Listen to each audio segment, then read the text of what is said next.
Ndërsa kryeministri zoti Rama nuk e kam parë të ketë reaguar. Po. Si e shihni këtë? Po, zakonisht në këto raste presidenti është ai që mban këto linjat e gjeopolitikës. Zakonisht nëse Rama ka diçka që ta bëj, e bën. Dakord, po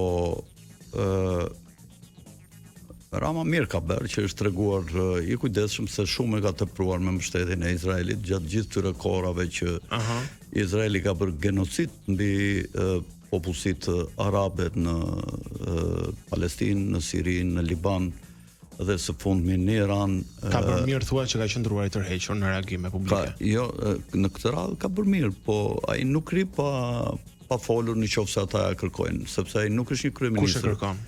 I shqiptarëve, po është një kryeministër i ndërkombëtarëve dhe vepron sipas agjendave të kryesisht të sionistëve dhe të City of London. Nuk është një kryeministër me byth që të mbaj qëndrime të pavarura dhe në interes të shqiptarëve. Kështu ka qenë dhe kështu është. Dhe është e vështirë që të jesh një kryeministër i fortë, por nuk është e pamundur. Ka njerëz që mund ta bëjnë pa u prishur dhe me ta dhe duke mbrojtur dinjitetin e shqiptarëve.